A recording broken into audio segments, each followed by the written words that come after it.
à l'époque moderne, France et Angleterre. Chapitre 1, l'affirmation de l'État dans le Royaume de France. Donc ce chapitre, il va nous permettre de découvrir finalement comment s'affirme l'État en France et comment la monarchie française va devenir euh, une, euh, une monarchie absolue. D'accord. En fait, il est bon de faire un petit rappel sur les années précédentes. Hein. Euh, la France, elle s'est pas faite en un jour. C'est un long processus et surtout l'idée même de monarchie, unique est longtemps contestée par la puissance d'autres souverains. En gros, le roi de France au XIe, XIIe, XIIIe siècle, c'est pas le puissant monarque qu'on va retrouver au XVIIe, XVIIIe et XVIIIe siècle, XVI, XVIIe, XVIIIe siècle. Certes, il a la féodalité pour lui, c'est-à-dire qu'il il est en gros le suzerain de plein de vassaux, mais finalement, il est parfois moins riche, moins puissant et a moins d'espace que le duc de Bourgogne ou le duc de Provence ou autre. Et une fois que la France va commencer à être étendue et unifiée, le pouvoir royal, lui aussi, va augmenter. D'accord. Et on va voir comment ça se fait dans les faits. Si vous regardez la carte qui est à l'écran, vous voyez que entre 1559, ce qui correspond à la moitié de du XVIe siècle, et donc on est au règne de Charles IX. Vous voyez que les gains territoriaux qui vous apparaissent vont être très importants pour arriver peu ou prou aux frontières que l'on connaît nous-mêmes. D'accord. Et ce qui fait qu'en 1789, il y a quasiment un tiers du territoire qui va être augmenté. Ok, on va gagner encore beaucoup de territoires, vous voyez, dans le nord, dans l'est, ainsi que la Corse et aux différentes frontières. Bien. Alors, on va mettre en avant dans ce chapitre le rôle de la guerre dans l'affirmation du pouvoir monarchique, l'extension du territoire qui est soumis à l'autorité royale, le pouvoir monarchique et les conflits religieux, le développement de l'administration royale, la collecte de l'impôt, le contrôle de la vie économique, et aussi la volonté du pouvoir royal, notamment sous Louis XIV, de soumettre la noblesse, et enfin les limites de l'autorité royale. Alors pour vous aider, vous pouvez regarder page 124-125 de votre livre numérique pour pouvoir suivre. Vous avez d'autres cartes qui vous sont proposées sur ces deux pages. Est-ce que tout le monde les voit? Donc on y va pour de la prise de notes.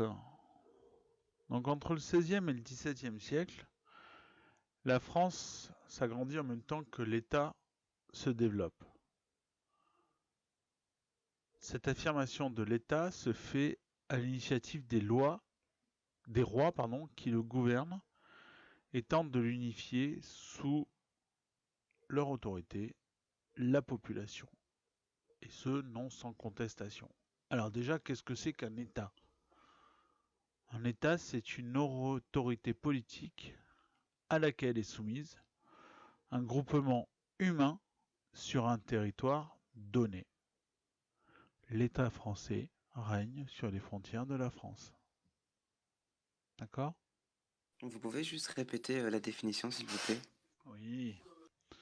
Merci beaucoup. Donc, l'État, c'est une autorité politique à laquelle est soumise un groupement humain sur un territoire donné. Donc, le lent renforcement de l'autorité royale qui était entamé depuis le XIIIe siècle, notamment avec Saint-Louis, avec, Philippe Auguste, Philippe le Bel, tous ces grands rois, va s'accélérer à partir du règne de François Ier. Et jusqu'à la veille de la Révolution française, le territoire du royaume va s'agrandir, se consolider, tandis qu'un appareil d'État va se développer progressivement. Dans ce cadre-là, la guerre a grandement contribué à l'affirmation de la monarchie absolue. Cependant, si l'administration monarchique s'étoffe de façon considérable, des freins et des limites font obstacle au développement de l'État.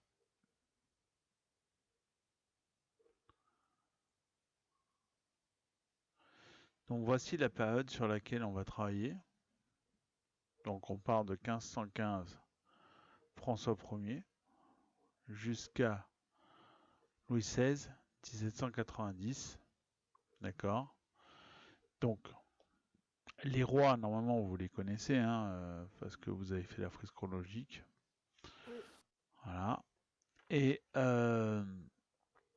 vous voyez quand même que la France est en guerre quasiment de manière continue entre 1494 et 1783. Ok. Je crois que la plus longue période dépasse pas 30 ans. La plus longue période sans guerre. Donc quand là on en est à 75 ans sans guerre mondiale, c'est énorme. Hein. Et dans l'histoire du monde, c'est pas mal. Hein. Et dans l'histoire de France, c'est quand même assez énorme. Juste monsieur, le doigt sur la frise, c'est quoi? Le doigt sur la frise, c'est que sur le manuel numérique, vous pouvez cliquer dessus pour faire une frise interactive. Ok? D'accord. Voilà. Donc si vous voulez réviser ou quoi, vous avez cette frise-là. Alors, on va maintenant voir notre grand 1 vers la monarchie absolue. Donc je vous invite à ouvrir votre livret. D'accord. Tout le monde y est? Oui, le livret que je vous ai envoyé. Ah, d'accord. Et vous avez sur ce livret élève, vous avez donc le comparatif des deux portraits. C'est un exercice à faire, donc vous allez devoir étudier les portraits de François Ier qui est à gauche et de Louis XIV, et donc analyser ces deux œuvres. Vous avez une série de 4 questions à faire. Il s'agit de faire ces questions-là et de remplir le tableau. C'est bon pour tout le monde? Donc vous faites, en vous aidant de la description, je vous ai mis un contexte historique sur le tableau de François Ier. Vous ne l'avez pas sur celui de Louis XIV, mais vous pouvez extrapoler. Donc vous répondez aux 3 questions et vous faites point commun, différence. Ok. Donc je vous laisse un petit quart d'heure pour le faire. Et après, on fait la correction. D'accord? Alors, première des questions. Donc, la première question, vous invitez à savoir comment le corps de François Ier exprime-t-il sa puissance? Qui veut répondre? Moi, je veux bien. Vas-y. Donc, le corps de François Ier exprime sa puissance tout d'abord par sa posture. Ouais. Il se tient droit, il a un regard assez froid et fier. Ouais.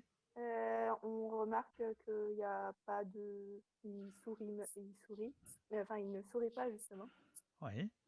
Euh, on peut également remarquer que les proportions de son corps reflètent la force qu'il a en lui par rapport au pouvoir qu'il détient. Tout à fait. Et voilà, Le fait de porter aussi les bijoux. des bijoux et puis des vêtements amples et Oui, de bonne qualité, hein, on a plutôt l'impression qu'on est plus sur du satin ou de la soie que sur de la toile de jute de pommes de terre, quoi. Ok? Donc Bah, ça, ouais. c'est une première chose. Est-ce que tout le monde est d'accord? Oui. Oui, bien sûr. Ok. Alors, quels sont les deux régalias, les deux symboles de l'autorité royale que vous pouvez trouver en commun à ces deux portraits? Je peux. Oui, vas-y, bien sûr. Les rois ont en commun le symbole royal de fleur de l'Élysée. Alors, pas fleur de l'Élysée, fleur de lys. Ah, fleur de lys, ouais, parce qu'il y avait marqué ça dans le paragraphe. Ah oui, non, pardon, autant pour moi. C'est une coquille, ok? Fleur de lys, Ok. oui, Fleur de lys, d'accord.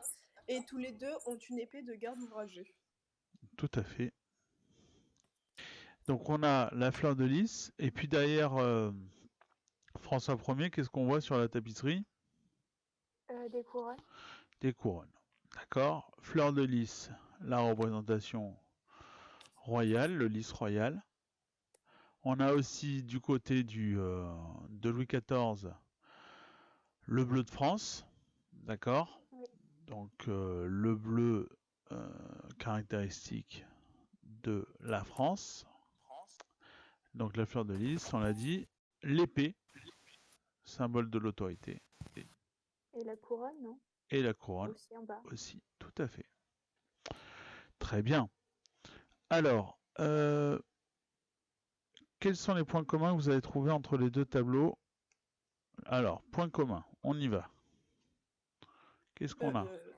La couleur utilisée, c'est plus ou moins les mêmes, c'est le bleu, enfin, le blanc, il y a du Bleu. bordeaux ou du rouge.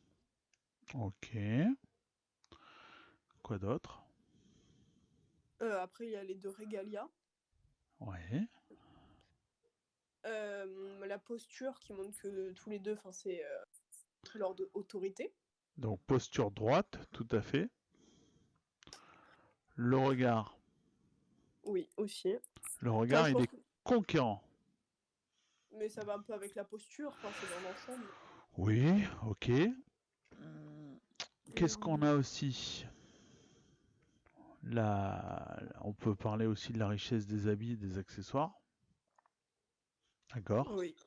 Des deux côtés, on est dans le luxe. D'un côté, on a de la soie, et de l'autre côté, on a de l'hermine. Ok? Le manteau d'hermine. Puis vous voyez quand même qu'on n'est pas chez les ploucs, hein. Donc Oui.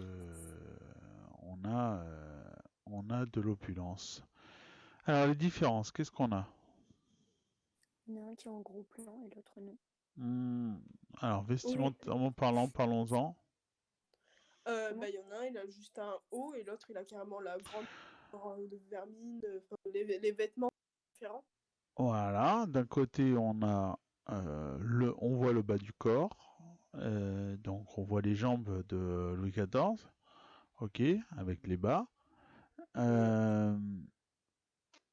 Des bas de danse, hein, on pourrait le dire hein, carrément. Alors que de l'autre côté, on n'a que le haut.